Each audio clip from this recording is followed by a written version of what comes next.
And now I have the honor and the privilege of introducing our speaker. And we all know who this wonderful gentleman is. He's been here before, and he also started our center in 1988. Reverend Doug came up and has changed how things happened in Red Deer back in 1988. And he keeps changing things. And I'd like you all to welcome Reverend Douglas Craig. His talk is Freedom from the Past, Breaking the Cycle.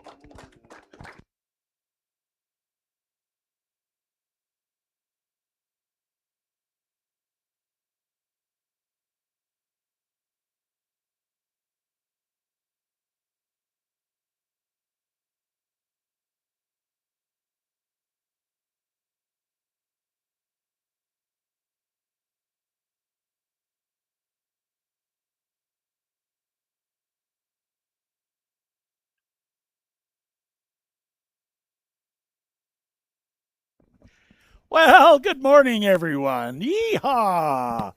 And welcome. I was listening to the song there, and I can see clearly now.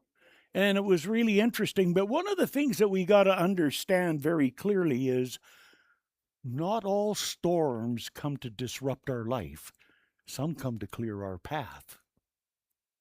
Okay? So make sure you know what kind of storm you're in first, and then you can handle it a lot better. If it's one to come and disrupt your life, that's a different story. But okay, yeah, breaking old stories. You are not here to repeat yourself. I like that because, one of the greatest problems we have in our journey is our past because we keep dragging it into the future and into the present. It's like a moving van. You ever seen a moving van when you pack up? Anybody ever moved and pack up and move stuff? Yeah, I'm just dealing with boxes I stored when I went bankrupt in 1996. So I got that one out and I'm dealing with releasing it. It's hard because it's my 700 baseball caps. You know how stuff like that is, eh? Tough. But anyhow, a lot of money that I'm not going to get anything for, next to nothing. So that's another story. But it's always letting go and releasing the past that's the key. Dr. Holmes said, our thought is creative not because we will it so, because it already is. We cannot change this nor escape from the effects of this. So it's a matter of giving ourselves a checkup from the neck up and see what we're thinking and get rid of our stinking thinking. So, what I'd like to do is open with a little bit of a treatment and a meditation, and I'm going to just get us into a position, and then I'm going to read what Ernest Holmes says for treatments for these two statements. He made a statement: we must heal ourselves from worry.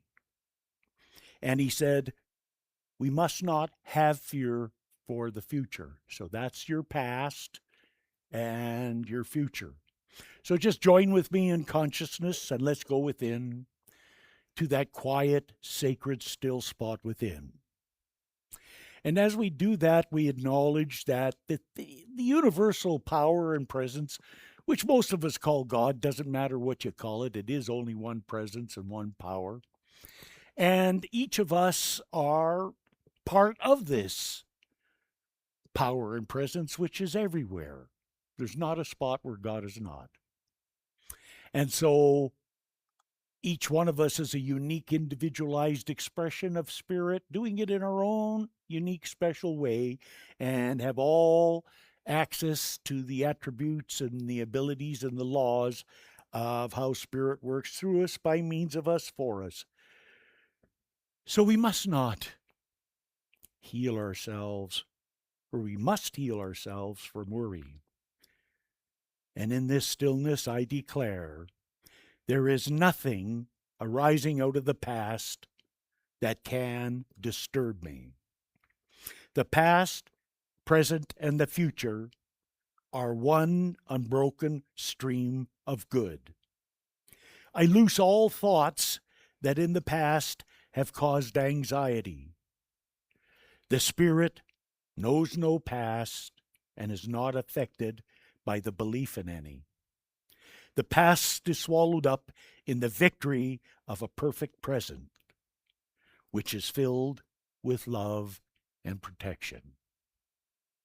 And with that declaration and acceptance, we begin to cleanse and purify the channel so that the Spirit can work through us by means of us unencumbered. And Dr. Holmes said, we must not have fear for the future, and declares, and declare it with me. I see that the future is bright with promise. It beckons me forward into a more complete realization of my own worth and my rightful place in the universe. All my tomorrows will be happy and filled with the harmonious occupations. I look to the future with great and pleasurable anticipation, knowing it will expand my opportunity for radiant self-expression. I love my past and my future and understand that they are but continuations of one unbroken chain of life. There is no future to be afraid of and no past to bring discord into the present. And so as we accept this word and these treatments by Dr. Holmes, we realize and accept the validity of them and bring him in and make him part of the belief system of our being.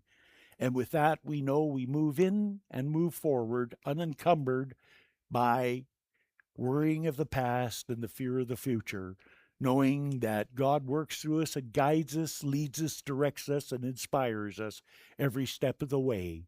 And we're aware of this guidance, and we act upon it and know that only good prevails. And we give thanks for it, and we let it go, and we declare, and so it is.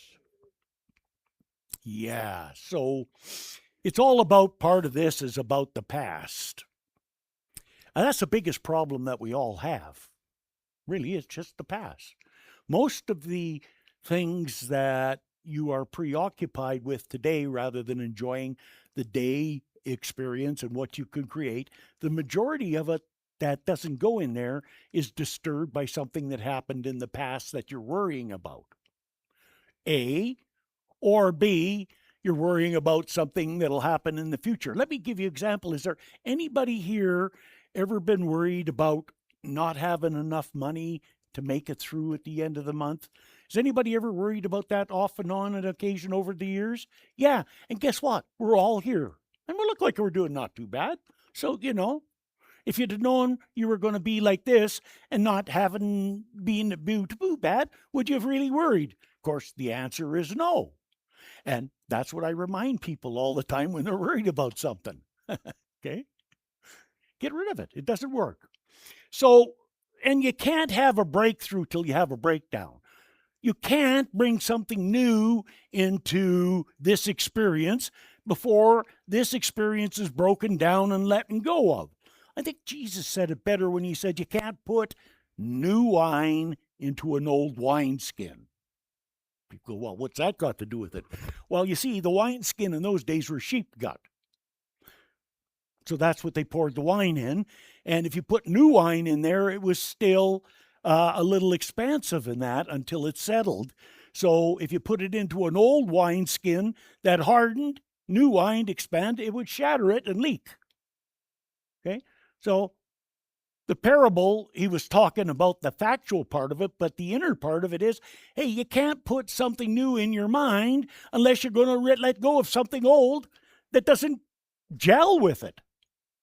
So that's what we've got to do. And I'm going to give you a few tips about some experiences about letting go. This is, what am my point here? If you keep repeating your past over time, it feels like you've been stuck in a rut. And anybody ever feel that you're in a rut and you just keep getting the same old? Well, you are. Yeah, you are in a rut. And the rut's caused by your thinking. Well, what does that look like? Well, get down there and put a nail right through the front of your shoe and be like that for everything that you're moving all day. And what are you going to do? Yeah. Well, why? Because you're nailed to the floor. And after a while, you'll wear a rut. And it gets deeper. And eventually, the only difference between a rut and a grave is a grave has ends on it, the rut doesn't. And that nail is our negative thinking about something. And generally, most of us project it on somebody else. Well, I have bad feelings about them and I'm holding on to them. Really, bottom line, folks, is never about anybody else. It's always about self. And it's something about self that we need to let go of. And that would be an inquiry if you're having it. Then there's, I always say, if you keep doing the same thing over and over again and you expect different results, it's called insanity. It is. But I know people that do it all the time. I'm going to try it again. Didn't work the last time, but I'm going to try it. What happened? Didn't work again. Oh, surprise, surprise. Next point. And this one is something that is a little bit deep that you may want to look into at some time, but it's really popped up a lot in my work recently, including my work on myself, is that consciousness is developed within us, in our environment, our parents, and blah, blah, blah, blah. However, we are creations of genetics. And in the Bible, a long time ago, we read something, the sins of the father are passed to the sons for 3 or 4 generations, and then it becomes something that you arrive with. Okay? It's in your system, you arrive with it, and you act out on it. So, good, bad, or indifferent. And I've had personal experiences with that in my family, which I don't want to get into at this time. But what I want to share is how it affected my life. And I did this in my Father's Day talk in Calgary. So there I am, and I go back 1 generation. My dad, my uncle, combat veterans. Not service, combat. There's a difference between serving in the armed forces and being in combat. Okay? My dad, 2 years, my uncle, 3. One's a pilot, one's a dispatch rider. My grandfather, I call him Dirty Ernie. I love my grandfather. His older brother died in a diphtheria epidemic, and he was 2 years older, and when he was 15, his father, my great-grandfather, gave him permission to register in the Canadian Army in World War I. And at 15, he was sent over there. You know what his job was at 15? A machine gunner, killing people.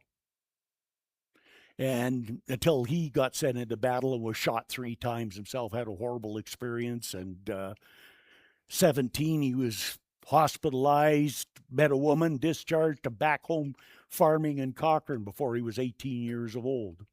And then there's my great-grandfather, who was the town cop, night watchman, but he was in the Royal Northwest Mounted Police. So I have 3 generations that I know of combat veterans. Okay? So I didn't have a damn chance when I was born. I inherited that combat. But I didn't take the combat to war. I took it to the war on the streets. And that's where my combat was. That's where my violence was. That's where my fighting was. And that's what I raised, and I thought it was perfectly normal. Then when I come to the center in 1980, the second Sunday, I'd made 3 commitments. I'll be a little longer today, but I think this is worthy of it. First commitment was a commitment to be of service if I could get my life back. Second commitment was to nonviolence. When your whole life has been that way and that's how you got things done, try that on for size.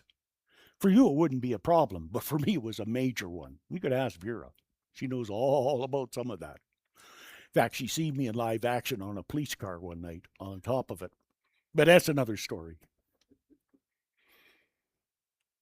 And the other one I made, which was the most important one, and I followed through with this to the best of my ability with my children and any kids I talked to, thousands of them, anywhere I went, I made a commitment not to tell kids what to do or not to do. I made a commitment to use my life to show them what could happen if you stepped off the wrong side. Never told them what to do or not to do, but I could tell you, if you're 16, I could tell you what might happen to you for the next 14 years if you take that path and if you live. Heavy on the if you live. So I went about doing that, and I never knew how successful I was or if it worked. And I just shot the last part of my documentary in January, where it interviewed my grandson and my daughter and my number one boy, Vera's son, my boy, Dustin, because he was with me from 11, and all three of them talked about me and stuff like that. And I listened for 40 minutes on each one of them, and I was just in absolute tears. Because, when I heard them talk about me and everything, what I said I did, and they all knew that. And you know what it said to me in one sentence: I did it right. Because all three of them put together, with their drug use, alcohol use, criminal activities, and violence, with all three of them put together, have not had as much in their entire lives put together as I had in one day in Montana. That's another story. It's interesting. And I'm not exaggerating, by the way, folks. Okay? So the fact of the matter is, if you want other people to change in relationship to you, you don't require that of them. You demonstrate how you want to be treated and how to treat people. And every one of them knows my background, and they never dabbled, because Papa always said, that's what Dustin calls me too, because he's got his dad, he calls me Papa. Papa always said, if you do it this way, this can happen. This way, this could happen. Maybe something else can happen.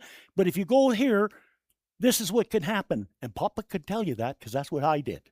That this is what happened. And none of them ever had to try it. And I didn't tell them the bad parts, what I considered to be bad. The parts I told them were bad enough to scare the crap out of them. Okay? So that's the way to do it. But it took a lifetime for me to realize that, and to sit back and listen to those three, well, according to me, young people, but they're 50 and 40 something and 20, almost 30, but young, Okay, and I wanted to share that because it's really important. Ernest Holmes said, we should erase the thoughts of yesterday that would rob us of today's happiness. Declare, there is nothing out of the past that can disturb me. Doug says, I am calm, I am centered, I am peaceful, I am poised at all times and in all situations. Does it work? I tell you, I've had a couple of guys by the throats just like that. And before I laced into them, I said that affirmation. And they said, no, Doug, you don't do it that way anymore. And I turned around and walked away. True. I got witnesses to prove it, by the way. But it takes time to change. But that's what you got to do when you do that. Letting go of how it was, the good, bad, and the ugly. So, not many people, when they do a documentary on their life, will have one of their ex-wives on there being interviewed, would they? Do you think anybody would do that?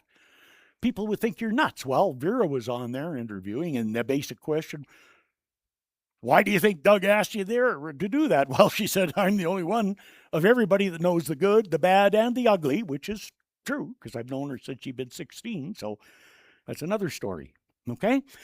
But no matter what, it's the old ways and the old people that we got to let go. But then again, you can have back some of the old people and some of the old ways in a healthy way. Do you think that's possible? I rode for 10 and a half years in a motorcycle gang, and half the guys were decent. The other half were really badasses. I was not the decent one. But got out of all that, reformed, a bunch of us did, and I just went on a weekend trip reunion with 10 guys I've known for 55 years and another 4 I've known for over 40 years that we all rode together and hung out. Now we're old farts. And we still go down, and we have an annual reunion, except there's a couple with CPAPs, 3 with heart valves. One was on a decatheter, 2 on canes, and 1 on crutches. A little bit different than the old days, but we're still doing it. So you can have the past. I have the past. I'm getting involved to help the board get this thing going here. And that's because I started it in 88. Oh, that's 40 years ago, just about, eh? But it doesn't matter. You can recycle yourself and help something grow again. Make it growing and make it a place for younger people. Yee-haw! We like that. Unfortunately, I'm an old person saying that, but that's what we need. Okay. One of the other things I've also found I'm working with right now is repeating the pain of the past by hanging on to it. Now, my program, the Transformation Guide, works with people on the night of the senses, our physical feelings that we have that are really pronounced. But there's another level, deep energy level, working with trauma that's been stored in the body from traumatic events in the nervous system and actually in the cells. And how my therapist put it, it's like throwing a rock in there. It splats and spreads into the body. And I'm going, yeah, well, okay. But I've been working with her for 7 months now, and the most phenomenal stuff is happening. So there is that at a deeper level. Where it's going, I don't know. But I'm letting you know there is different levels of work that we can do with energy. Reiki people is good to talk to. Okay, and then I want to just put in a new look at forgiveness. Forget about anybody else that you got to deal with, okay? Put it on the back burner. Why? Well, you got to deal with the most important person first. You got to deal with self, because you can't forgive someone else if you think yourself is an idiot. Can't do it. Well, I'm trying to forgive him. He's an idiot, but I think I'm an idiot, so I'll forgive him first. It don't work like that. We got to work at be forgiving ourselves for all of our stupidity up here. You know, we all do it. Let's face it. It's part of the nature of it. That's another talk. But we want to start letting go of that. And I got something I really liked here. Is a new look at forgiveness. It's called the law of forgiveness. We cannot change what once has been, nor rewrite every painful page. But we could free the heart within from carrying yesterday's old cage. Forgiveness does not call wrong right, nor ask that wisdom look away. It simply turns us towards the light and lifts the weight we choose to lay. As frozen rivers greet the spring, the heart remembers how to flow, releasing all we've held so long. We make more room to love and grow. The law responds to what we sow. A heart sets free finds life renewed. We rise above what held us low and walk in grace and gratitude. Little bit different take on forgiveness, okay? And you know what? Why people say, well, that's selfish, looking after yourself this way first when you got so much hatred for other people. Well, you can't heal your hatreds for whatever it is out there until you heal what you don't like about yourself. Oh, you could do the work, but it takes a lot longer. It's a lot harder. If you start here, the gateway there is easier. And not only that, when you start here, the gateway there is presented to you to know what's next. Because if you're like me, I had a lot of stuff to release, so I didn't know where to start. Okay? Ernest Holmes said here, we train our mind to contemplate the good, the enduring, and the true. That which has caused depression, discouragement, or indecision must be neutralized by our refusal to allow it to register. It only gets in here if we put out a for rent sign and rent space in our head for it. So next time you're ticked off like that, just say you're renting space and I'm going to evict the tenant.